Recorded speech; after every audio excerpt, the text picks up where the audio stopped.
안녕하십니까. 구독자 여러분들과 늘 함께하는 경제적 자유아빠 달봉이 아빠입니다.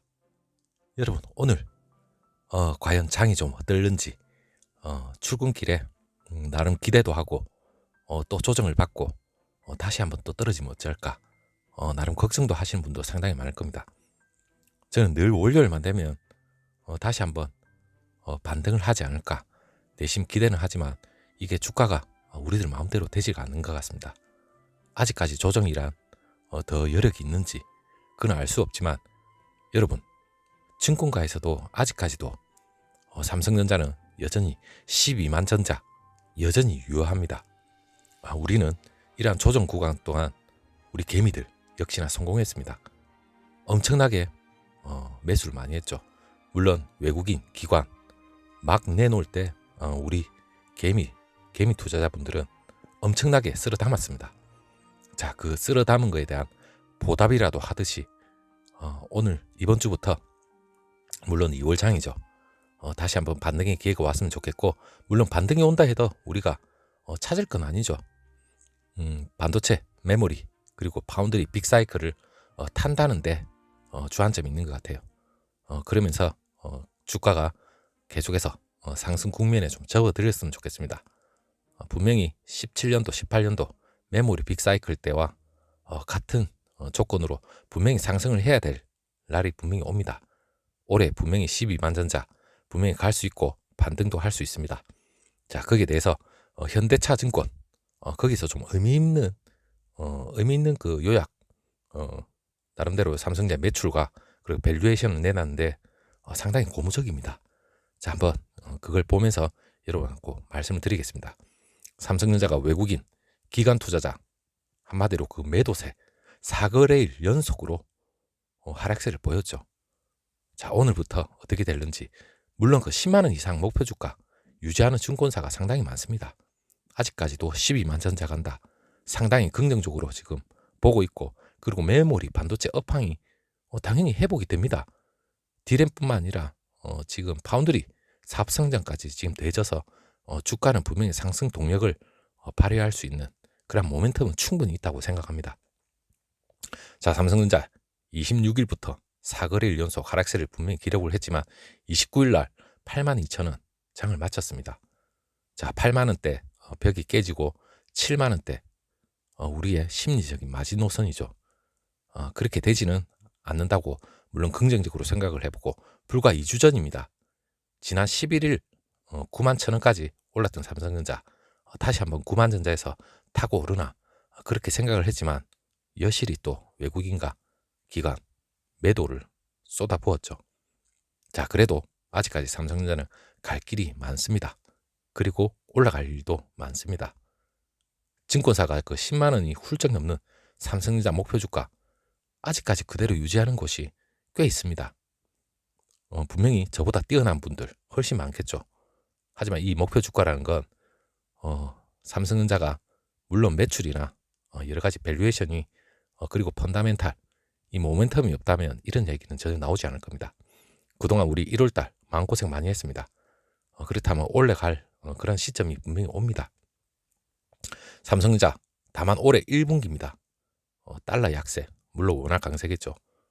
그리고 신규 라인 초기 비용 증가도 상당히 예상이 되고 있는데 전 분기 대비 실적 약화는 어느 정도 예상은 된다고 합니다. 그리고 주가 강세 요인은 충분히 있기 때문에 여러분 우리가 이 시장 기대에 못 미치는 그 주주 환원 정책 그렇게 생각하실 수도 있습니다. 하지만 여러분 그게 다가 아니죠. 메모리 반도체 업황 회복도 있고 파운드리 사업 성장도 분명히 계속해서 있습니다. 그리고 지속될 거라는 예측도 계속해서 나오고 있고 목표 주가 역시 12만 원 유지한다. 그게 가장 중요한 거죠.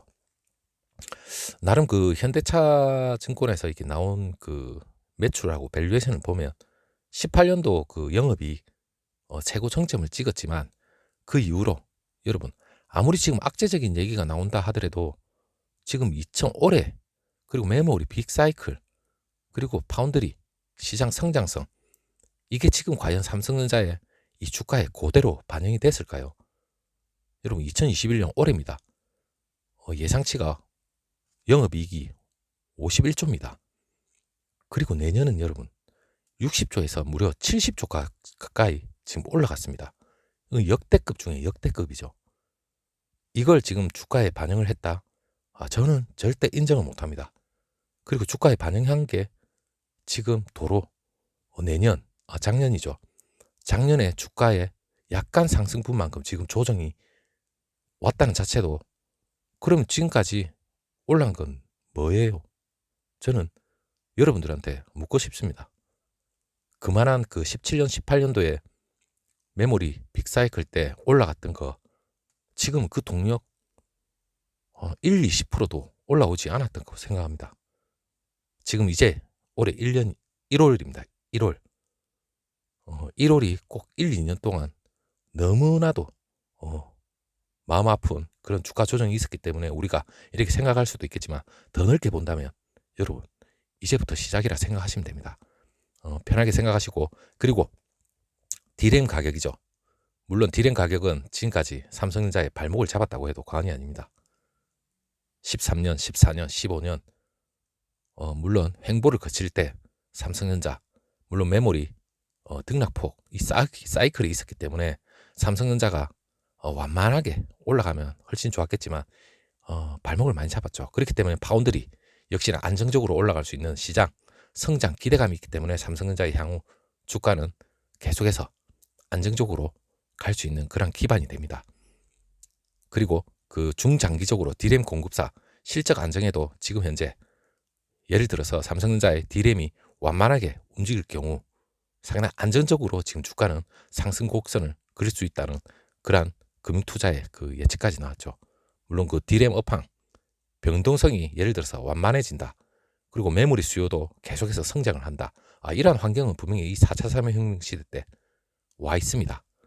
그만큼 사이클 곡선만 심하게 요동치지만 않는다면 삼성전자 주가, 물론 그 아날로그 반도체 제가 본 게 아니라 투자증권에서 예측이 나온 건데, 아날로그 반도체 1위 공급사 텍사스 인스트루먼트죠. 이 텍사스 인스트루먼트면 우리가 익히 차량용 반도체 점유율 한 4위를 기록할 정도로, 그리고 인텔하고 삼성 다음으로 세계에서 세 번째로 큰 반도체 제조 기업입니다. 유명한 기업이죠. 물론 삼성전자가 이 업체를 인수도 하면 참 좋겠지만 그거는 마음대로 안 되겠죠. 물론 의미 있는 올해부터 3년 동안 M&A를 준비하고 있다. 이것도 상당히 기분 좋겠지만, 그리고 오스틴에도 증설은 할 것 같아요. 그리고 이 텍사스 인스트루먼트가 휴대전화용 칩하고 디지털 신호 처리기, 그리고 아날로그 반도체 부분에서는 첫 번째로 공급 회사에 꼽힐 정도로 이 뛰어난 반도체 회사인데, 물론 삼성전자하고 텍사스 인스트루먼트 주가를 10년입니다. 10년을 비교를 하면 삼성전자는 좀 약간 횡보도 있고 굴곡이 좀 있습니다. 하지만 그래도 우상향이죠. 그리고 텍사스 내가 바람이 또 아침에 또 제대로 안 되는데, 텍사스 인스트루먼트 역시 우상향은 맞습니다. 하지만 삼성전자보다는 좀 더 굴곡은 덜하고 꾸준하게 완만하게 예쁘게 올라갑니다. 물론 삼성전자도 아름답게 올라가지만 물론 이 텍사스 인스트루먼트처럼 이 변동성이 별로 없고 안정적으로 올라갈 수 있을 거라는 그런 전망까지 있습니다. 물론 이 텍사스 인스트루먼트는 주가 수익률이 1년에 28%, 그리고 5년 동안은 200%가 넘고 10년 동안 370% 이상 급등을 했는데, 아마 급등보다는 올라갈 만큼 알아서 올라간 거죠. 물론 삼성전자의 목표 주가도 물론 여기에 비교를 하면 자연스럽게 올라갈 거로 믿고 있습니다. 그리고 잉여 현금 흐름이죠. 이번에 그 주주 환원 정책을 발표를 하면서 50% 환원, 물론 우리가 예상하는 것보다 좀 덜하지만, 물론 50%보다 70% 가까이 올렸으면 물론 M&A나 기타 그 시설 투자에 대해서 좀 문제도 있을 수가 있습니다. 하지만 그 연간 현금 배당 기준 대비 한 2.1% 진짜 손톱 많지 오른 거지만 나름 의미 있는 얘기까지 했죠. 자녀 재원 발생 시 올해부터입니다. 1년에 한 번씩 추가 환원을 하고 의미 있는 규모의 자녀 재원, 일부 조기 환원 여부도 검토할 것이다. 이 말 즉슨 여러분, 배당금은 작년과 향후 동일하게 비슷한 규모죠. 비슷한 규모로 약간 2.1% 정도 소폭 상승을 했지만 3년 동안 계속 비슷하게 나갔지만 1년에 한 번씩 이 특별 배당이라는 내용으로서도 의미 있는 규모의 그 잔해 재원이죠. 물론 반도체 빅사이클과 그 맞물려 있기 때문에 상당히 의미 있는 내용이라고 생각합니다. 파운드리, 메모리 여기서 좀 메모리도 급등을 하고 파운드리 지금 단가 면에서는 모두가 지금 상당히 긍정적입니다. 그렇다면 매출이 급등하고 그러면 1년 정산을 하면 의미 있는 규모의 영업이익이 발생을 한다면 1년 정산을 해서 우리한테 이 배당금 상승폭에 대해서 어느 정도 아쉬운 부분을 달래줄 수 있는 그런 의미 있는 특별 배당이 나오지 않을까 그렇게 생각도 해봅니다. 물론 삼성전자 이재용 부회장 상속세 문제도 맞물려 있기 때문에 아마 이런 것까지 전부 다 고려를 하지 않았을까. 물론 3년 뒤에는 상당한 매출이 있고 난 뒤에는 다시 한번 주주환원 정책 물론 좀 더 긍정적으로 검토를 하지 않을까 그런 생각도 해봅니다. 물론 장기 투자만이 누릴 수 있는 또 하나 혜택이죠. 그리고 반도체 2차 빅사이클 지금 당장 임박한 상황에서 일부 조기 환원 검토 이거 역시 상당히 긍정적으로 우리는 생각을 해보면 되겠습니다. 그리고 잉여 현금 흐름 자체도 이 몇 프로 이상 이렇게 강제적으로 만약에 높이 놓을 경우에는 그 설비 투자나 M&A 이러한 기업의 장기 체질 개선을 위해서 재원에 어느 정도 족쇄가 될 수 있다. 이러한 얘기까지 나름 맞는 것 같습니다. 그렇기 때문에 삼성전자가 좀 더 우리 주주를 위해서 영업이익 그리고 매출에 그리고 초격차 기술을 이용해서 좀 더 경쟁력 있는 그러한 초우량 기업이 됐으면 좋겠습니다. 자, 삼성전자 여러분 이제 시작입니다. 시작이고 조정은 길지 않습니다. 외국인 기관 대외 변수만 우리가 따지면 악재적인 그러한 내용도 계속해서 우리가 계속해서 느낄 수도 있겠지만 결코 그런데 휘둘릴 필요는 없습니다. 장기 투자가 뭐 그런데 휘둘릴 필요도 없고 지금까지 삼성전자는 어려울 때일수록 더 잘 버텨오고 잘 해나갔습니다.